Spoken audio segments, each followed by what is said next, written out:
एक deputy CM साहब की अध्यक्षता में एक मीटिंग हुई थी और ये पता चला था कि गुजरात में काफ़ी ज़्यादा बांग्लादेशी घुसनखोरी करके एंटर हुए हैं।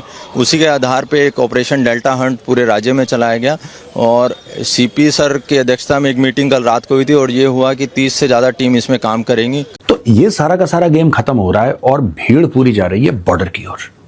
लोगों के ऊपर ये एक डर मंडरा रहा है कि अगर भारत में रह गए तो तुम्हारे खिलाफ बड़ा सख्त एक्शन लिया जाएगा।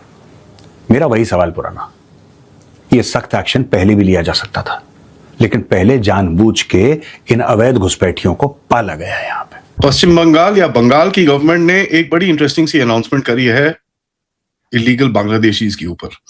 इन्होंने बोला है कि हमको इनको अपना जमाई नहीं बनाना है और इनको यहाँ पर नहीं रखेंगे और कोई भी डिटेंशन कैंप नहीं में यहाँ पर भरने का हमारा कोई प्लान नहीं है।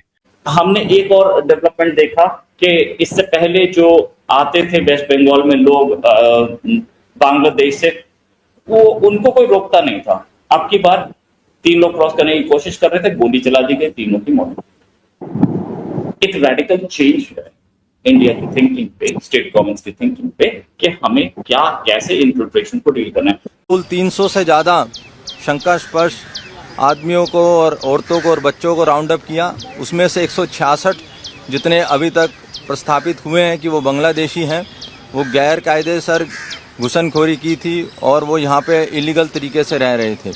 बाकी 150 से ज़्यादा लोगों की अभी पूछपरछ चालू है। जानबूझ के पाला गया कि हमें वोट देंगे, और जब उनको वोट नहीं देने दिया फिर आपको पता है वेस्ट बंगाल में हुआ क्या। खैर, मैं आपको यह बता रहा था कि दिल्ली के अंदर 5 बांग्लादेशियों को पकड़ा। अब आप बोलेंगे साहब, मेजर साहब कुछ दिन पहले तो आप बता रहे थे कि 2.5 से लेकर 3 करोड़ लोग हैं, तो 5 में खुशियां क्यों मना रहे हैं आप ऐसी? जय हिंद साथियों। बांग्लादेशी पूरे भारत से खदेड़े जा रहे हैं। गुजरात में भी अहमदाबाद से 131 बांग्लादेशी को पकड़ा गया, उन्हें मैदान में इकट्ठा किया गया और अब उन्हें बांग्लादेश भेजने की तैयारी की जा रही। इसी तरीके से दिल्ली में भी हुआ और जो पूर्वोत्तर के राज्य हैं असम, बंगाल, वहाँ पर तो एक मिशन ही लाया गया कि किसी भी तरीके से जितने बांग्लादेशी छुपे हुए हैं उनको ढूंढकर वापस भेजा जाए। और कुछ बांग्लादेशी उनको ढूंढने की भी ज़रूरत नहीं पड़ी। पश्चिम बंगाल से, असम से वो खुद ही लाइन बनाकर भीड़ में इकट्ठे होकर बांग्लादेश के बॉर्डर पर गए और धीरे धीरे करके बांग्लादेश पहुंच गए। ये भीड़ काफ़ी देखने वाली थी कि किस तरीके से कितने लाखों की संख्या में बांग्लादेशी भारत में रह रहे थे। और कुछ तो गए नाराज होकर गए, सब नाराज होकर ही जा रहे हैं, और कुछ ये कहकर जा रहे हैं कि भाई ठीक है, सरकार बदलते ही हम वापस आ जाएंगे, कब तक है। इस तरह की बातें बांग्लादेशी करते हुए नजर आ रहे हैं। लेकिन साथियों, जाहिर सी बात है, ऐसे बांग्लादेशी को, इनके विचारों को जान लिया गया है, बांग्लादेश की सरकार को भी, कि किस तरीके से बांग्लादेश की सरकार खुद भारत में घुसपैठ करवाती थी। और जितने एजेंट भारत में छुपे हुए हैं बांग्लादेशी को अंदर लाने के लिए, अब भारत की पुलिस उनको पकड़ने का भी काम शुरू करेगा। क्योंकि ये बांग्लादेशी आए कैसे? क्योंकि बांग्लादेशियों ने भी कहा कि हम कुछ पैसे देते थे, फिर हमें बॉर्डर पार कराने को मिलता था, और इस तरह की सिस्टम थी। तो इस तरह के सिस्टम को भारत सरकार जो है अब नष्ट करने में लग गया है। हालांकि जो बांग्लादेशी जा रहे हैं वो कुछ न कुछ चेतावनी देकर जा रहे हैं, लेकिन भारत सरकार उसका इंतजाम भी कर रही है पुख्ता। पहले तो फेंसिंग का काम कर रही है, और अंदर जो छुपे हुए हैं इनके एजेंट, इन सबको भी पकड़ लेंगे। तो फिर ये बांग्लादेशी एक बार बांग्लादेश पहुंच गए तो दोबारा भारत में घुसने की कोशिश नहीं कर पाएंगे। 1-2 दिन पहले अगर आप देखेंगे कि जो वेस्ट बंगाल के चीफ मिनिस्टर हैं, नए बंगाल के चीफ मिनिस्टर हैं, उन्होंने बड़ा क्लियरली बोला था कि साहब, हम लोग कहीं पे भी ये इन लोगों को यहाँ पर रखना नहीं चाहते, ठीक है जी।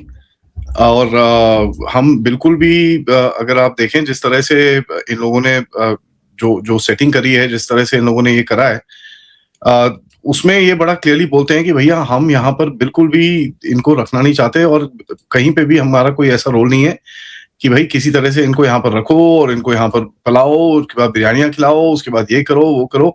हमारा कोई ऐसा रोल नहीं है, एंड हमारा कोई ऐसा प्लान भी नहीं है कि इस तरह यहाँ पर इनको रखना है। सालों साल तक भारत के अंदर इलीगल इमिग्रेशन जो ये काफी टाइम से चल रही है, अगर आप देखें उसमें एक बड़ा सवाल है कि भाई किसी को अगर आइडेंटिफाई किया जाए इलीगल इमिग्रेंट करके, उसके बाद उसका करना क्या है?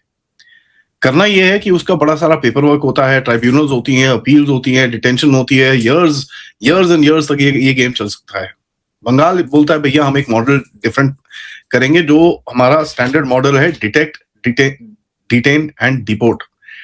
डिटेक्ट, डिलीट एंड डिपोर्ट को अब इन्होंने चेंज करा है डिटेक्ट, डिटेन एंड डिपोर्ट।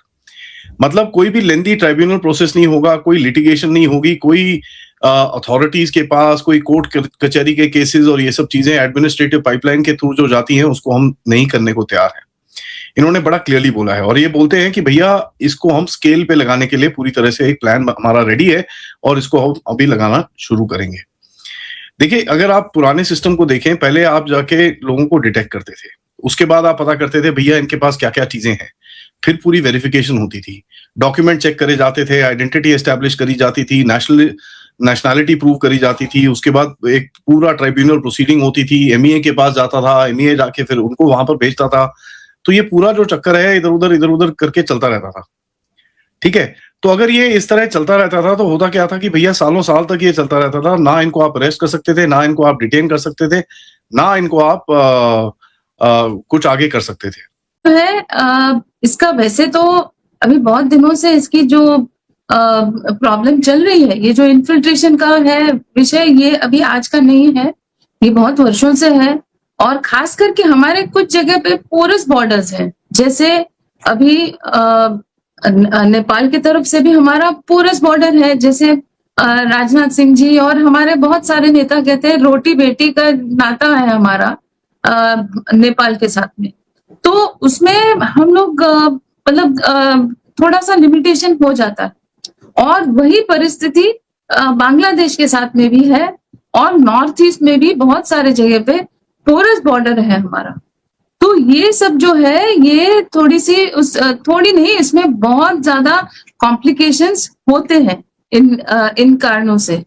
और खास करके अभी आपने सुना होगा कि बांग्लादेश से खास करके ये रोहिंग्यास की बहुत ज्यादा इन्फिल्ट्रेशन हुई है अभी पिछले कुछ वर्षों में, और पहले भी होता था, जैसे असम में भी और पश्चिम बंगाल में भी इन्फिल्ट्रेशन हुआ है पहले भी, लेकिन अभी खास करके ये रोहिंग्यास का थोड़ा ज्यादा ही प्रॉब्लम हुआ है।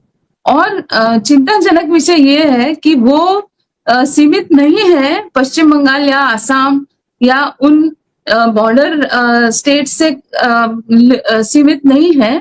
ये आपने अगर सुना होगा तो ये रोहिंग्या जो है, रोहिंग्या मुस्लिम्स, ये जैसे जम्मू कश्मीर, हिमाचल प्रदेश, उत्तराखंड यहाँ तक पहुंचे हैं और बड़े बड़े पॉकेट्स में। तो ये सब जो है आप समझ सकते हैं कि डेमोग्राफी जैसे चेंज करने की एक प्रयास है ये। ऑब्वियसली कुछ वेस्टेड इंटरेस्ट है और इनको पॉलिटिकल बैकिंग है ही या फिर था, क्योंकि ऐसा था कि इनको एक वोट बैंक जैसे इस्तेमाल करके ये हुआ करता था कि उन लोगों को ये शेयर देते थे कि आप लोगों के लिए हम आधार कार्ड बना देंगे, आप लोगों के लिए जो है बसने के लिए पूरी कॉलोनी बना दी जाती है,